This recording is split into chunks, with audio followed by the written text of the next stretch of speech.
Welcome to the Gary DeMar Show, your 15 minutes of sanity each weekday. 4 out of 5 doctors surveyed recommend this show, along with a large dose of common sense to help combat the insanity served up by the mainstream media.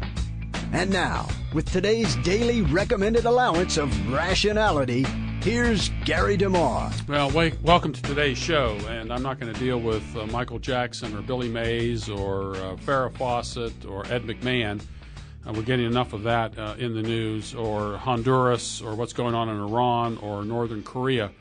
I still want to hit the issue regarding the relationship between creation and a prophecy, because I think it is crucial to all of these things that we're experiencing today.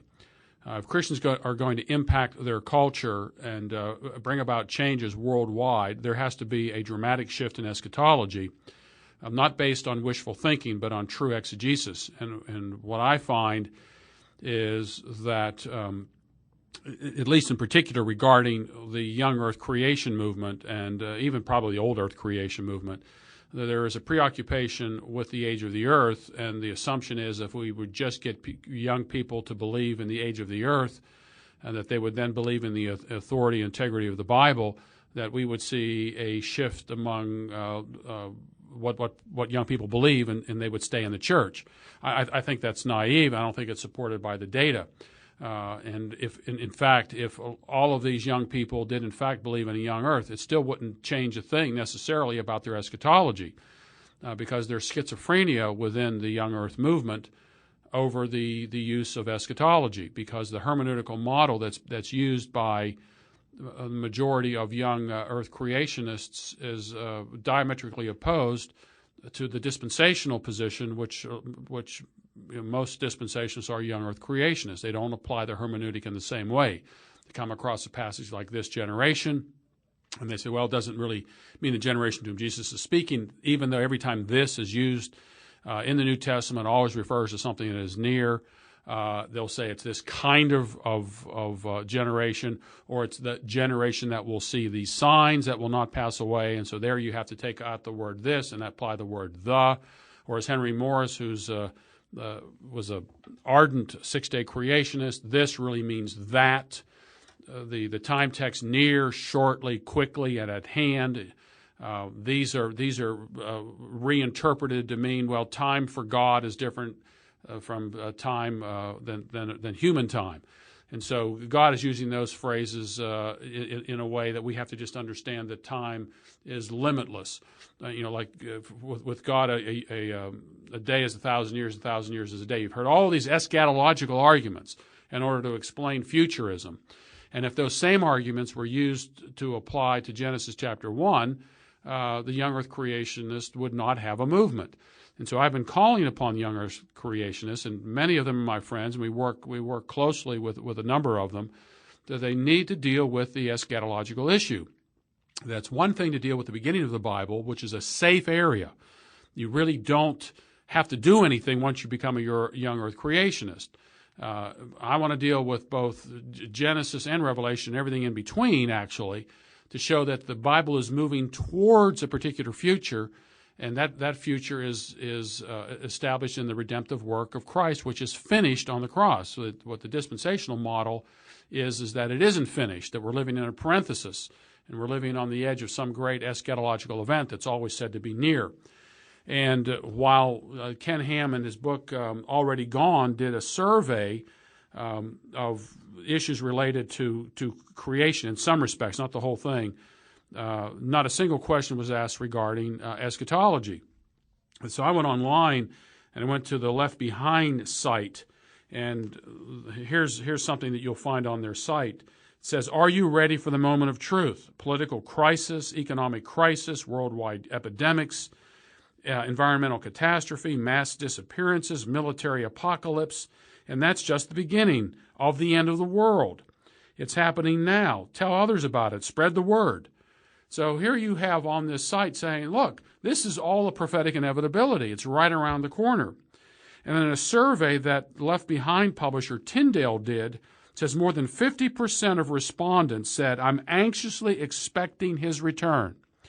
Now, if that's the case, you've got a large demographic out there of young people who are expecting Jesus to return within their lifetime, and the Left Behind series, just that series alone, you're looking at probably 80 million copies of that series being purchased since 1995. There isn't a single creationist book on the market that comes anywhere close to that. What do you think is having more impact on young people's belief systems? I believe it's eschatology more than the creation. And the unfortunate thing is that young people don't even know there's an alternative eschatological position. If you go back and look at the survey in Already Gone, you will see that nearly every denomination that is surveyed holds to some form of a dispensational premillennial view. Assemblies of God, Church of God, Calvary Chapel, and the Baptists. Now, the only two on there who are a little out of sorts with that are Lutherans and Presbyterians, most of whom are amillennial, who hold a very similar pessimistic view of the future. Not a single question was asked regarding eschatology. And again, I know that the point of the book was to deal with creation issues. And I have an article online today that you can read, that there are a bunch of questions in there that I have as well. Regarding eschatology, that if you ask these kids, I wonder what their response would be. So I believe that you cannot separate creation from eschatology, and any attempt to do that, even by ministries that have as their basis creation, eventually are going to have to deal with the eschatological issue. It is a problem within the church, more so, I believe, than the creation issue. I believe the more fundamental problem in our society today is over creation versus evolution. There is no doubt about that. But that's a debate I think you will find the majority of Christians really not falling for.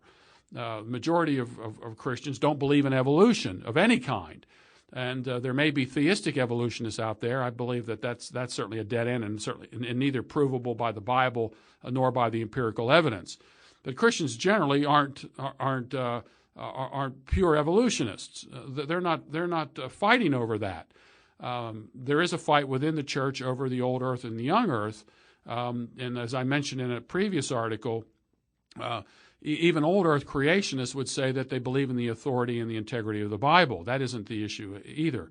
So I believe fundamentally, because we are continually moving to the future and not back to the past, that eschatology has more of a long-term effect on people's belief systems and actions in this world. And if Tyndale is right, of the people they surveyed, or at least responded, probably not so much of a survey, that 50% of them are anxiously expecting his return, and they know that return is said to take place in this particular generation.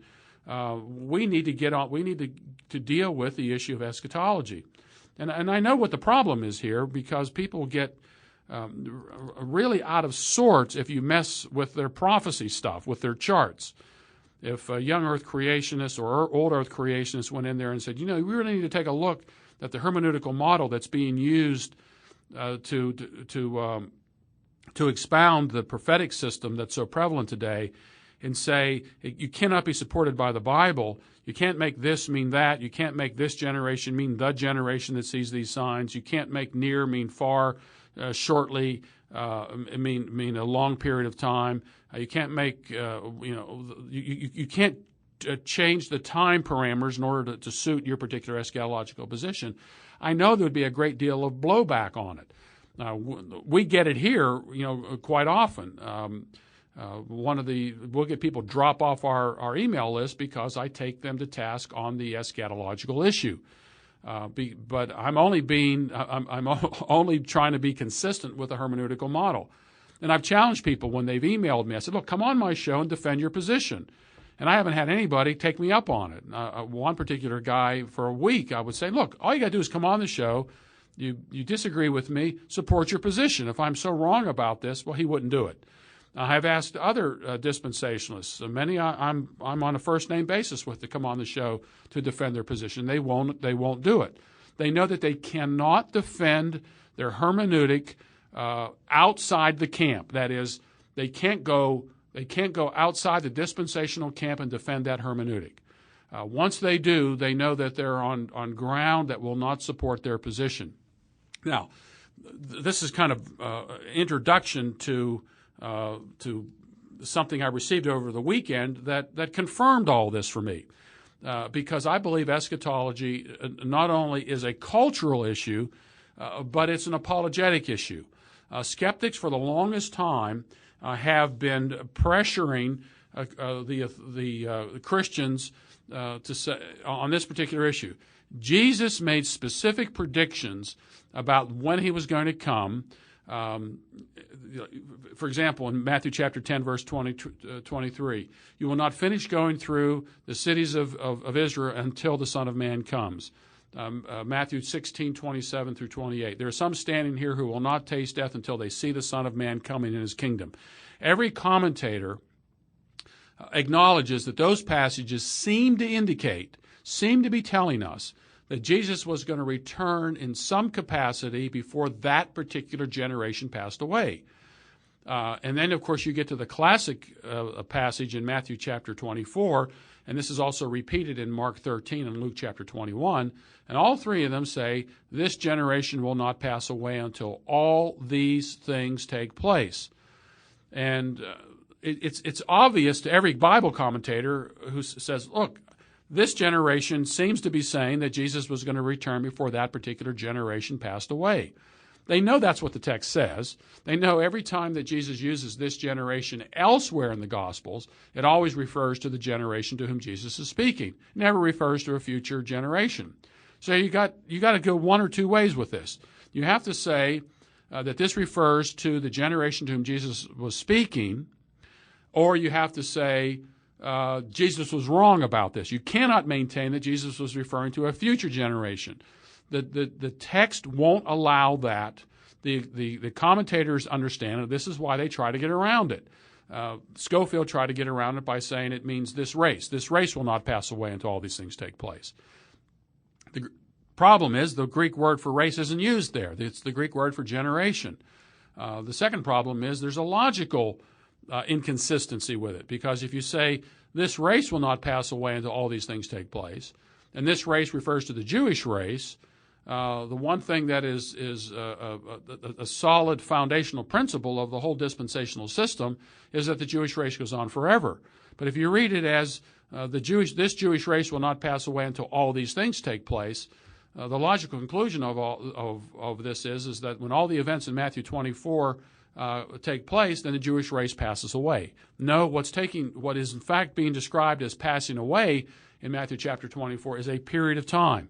And we know that period of time is the generation to whom Jesus was speaking, because the near demonstrative this is being used, which always refers to something that is near. You can't get around this. And Henry Morris, as I pointed out in one of my articles, he says, well, this must mean that. It doesn't mean that. And if an old Earth guy went to Henry Morris and started taking, well, this means that, then day, then day means night, or night means day, or morning and evening actually means long periods of time. And so what you begin to see, this schizophrenia. The young Earth creationists want to force people to live consistently with the language of Genesis chapter 1, but at the same time they're not willing to deal with the same people who hold that position to be consistent with the language of this generation, near, shortly, quickly, etc.